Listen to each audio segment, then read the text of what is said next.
सैनिक स्कूलची परीक्षा आपण दिलेली आहे, पण आता पुढं काय? याचा रिझल्ट कधी लागणार आहे? रिझल्ट लागल्यानंतर मग पुढं काय राहतं? त्याची ई-काउन्सिलिंग असतं आणि हे ई-काउन्सिलिंग कशा पद्धतीने राहतं आणि विद्यार्थ्यांना कोणकोणते डॉक्युमेंट्स महत्त्वाचे जे काढून ठेवणं किंवा जे काढलेले आहेत ते जपून ठेवणं फार महत्त्वाचं. सैनिक स्कूलची ॲडमिशन प्रोसेस ही कशी लागते? असं या सैनिक स्कूलची ॲडमिशन प्रोसेसला भरपूर वेळ लागतो किंवा त्यासाठी भरपूर वेळ द्यावा लागतो. या प्रोसेसमध्ये जर आपण एखादी गोष्ट जर मिस केली, जसं गेल्या वर्षी जे काउन्सिलिंगच्या बऱ्याचशा स्टेप्स काही जणांनी मिस केल्या, त्यांचं ॲडमिशन कॅन्सल झालं किंवा त्यांना ॲडमिशन घेता नाही आलं. त्यांना मार्क असून सुद्धा 300 पैकी 274 मार्क असून सुद्धा एका पालकाने ॲडमिशन नाही घेता. कारण याच्यामध्ये ज्या स्टेप्स आहेत हे आपल्याला समजणं फार महत्त्वाचं आहे. लक्षात घ्या. सैनिक स्कूल जे आहे ते ऑल इंडिया सैनिक स्कूल डिफेन्स मिनिस्ट्रीच्या अंतर्गत सैनिक स्कूल सोसायटीच्या अंतर्गत काम करतं. त्यांची जी पद्धत आहे ती कशी चालते हे आज आपण या व्हिडिओमध्ये पाहणार आहोत.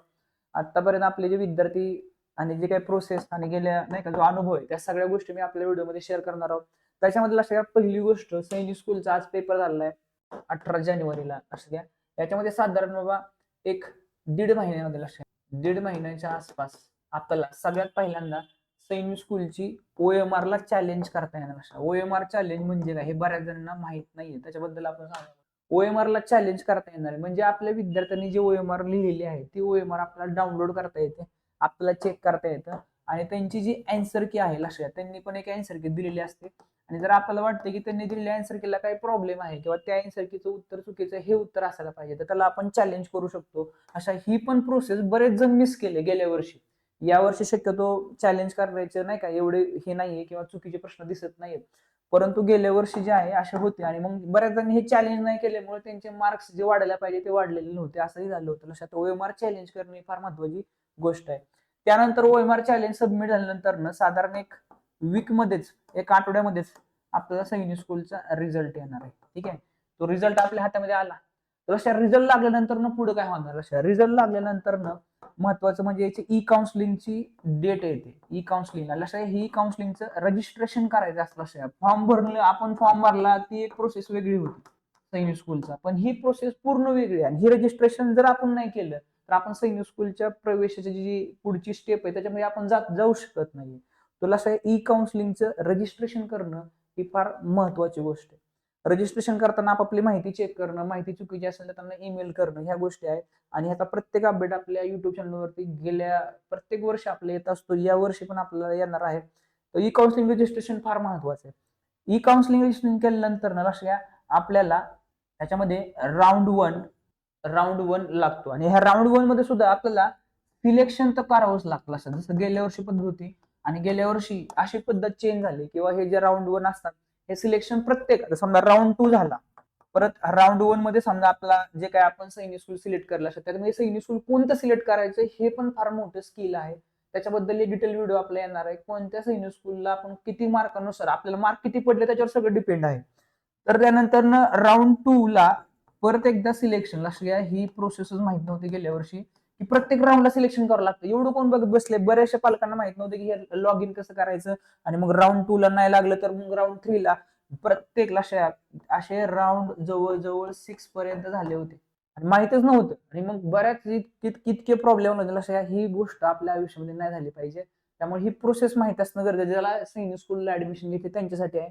लक्षात अशा पद्धतीने ही स्टेप पुढे जाते आणि याच्यामध्ये पण लक्षात घ्या याच्यामध्ये पण आपला महत्वाच्या काही गोष्टी ते म्हणजे आपण जो फॉर्म भरलेला आहे तो फॉर्म आपण जपून ठेवणं फार महत्वाचं. हा फॉर्म तुम्हाला उद्या जाऊन ऍडमिशन भरताना लागणार आहे. जे विद्यार्थ्याचं ऍडमिट कार्ड आहे ते जर आपण ते पण लागतं लक्ष घ्या ते पण आपल्याला लागणार आहे. जो फोटो तुम्ही वापरलेला फॉर्म भरताना तो फोटो पण तुम्हाला परत लागणार लक्ष घ्या. ह्या बेसिक गोष्टी आहेत या सुद्धा फार महत्वाच्या असतात. त्या पण परत ज्यावेळेस गरज आहे त्यावेळेस सापडत नाहीत आणि त्यावेळेस प्रॉब्लेम निर्माण होतो. मला सगळ्या या स्टेप मध्ये जाणार आहे आणि हे राऊंड 6 जवळजवळ हा ऑगस्ट मध्ये झाला होता गेल्या वर्षी. या वर्षी मी थोडी परीक्षा लवकर झाली लवकर होऊ शकतं काही प्रॉब्लेम नाही पण वेळ लागतो लक्ष घ्या. मग याच्यामध्ये राऊंड झाल्यानंतर सिलेक्शन लागल्यानंतर किंवा त्या कसं रजिस्ट्रेशन करायचं याचा डिटेल व्हिडिओ आपल्याला त्यावेळेस येत राहणार आहे. त्यामुळं आत्ताच्या व्हिडिओला सबस्क्राईब करा आणि ज्याला खरी गरज आहे ज्यांनी सैनिक स्कूलचा फॉर्म भरलाय त्याची खूप इच्छा आहे त्यांना पण शेअर करा. कारण मार्क असून सुद्धा हे जर नाही समजलं तर त्यांचं ऍडमिशन कॅन्सल झालेले मी बघितलेले असे पालक आपल्याकडे सेव्ह आहेत नंबर त्यांचे. तुला अशा पद्धतीने ही प्रोसेस आपल्याला पुढे करायची ही पूर्ण वेगळी प्रोसेस आहे. आपण फॉर्म भरला ती वेगळी प्रोसेस होती. अशा प्रकारे आपल्याला पुढे जायचं आहे तर या सैनिक स्कूलसाठी जी एक्झाम झालेली आहे त्याच्यामध्ये आता नेमका किती मेरिट लागू शकतं, गेल्या वर्षी मेरिट काय होतं याचा डिटेल व्हिडिओ आपला पुढे येणार आहे. डॉक्युमेंट्स बद्दल बहुतेक नाही का, जी डिटेल डॉक्युमेंट्स लागतात की आता गरज नाही डॉक्युमेंटची, कारण आता पुढं रिझल्ट, ई काउन्सिलिंग आणि नंतर डॉक्युमेंट्स आपल्याला लागतात, त्याच्यामुळे आताची काही गरज नाही. पण हे महत्वाचं आपण जपून ठेवा, हे पण फार महत्वाचं. तो अशा या सर्व स्पर्धा परीक्षेची तयारी आपल्या चॅनलवर चालते. आपली न्यू बॅच म्हणजे सैनिक स्कूल, नवोदय विद्यालय, स्कॉलरशिप या सर्वांची एक न्यू बॅच 1 फेब्रुवारी पासून चालू होते.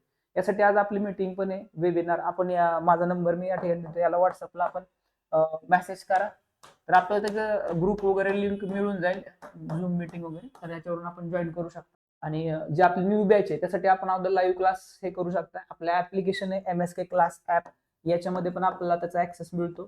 तर भेटूया आपण अशाच महत्वाच्या पुढच्या व्हिडिओमध्ये.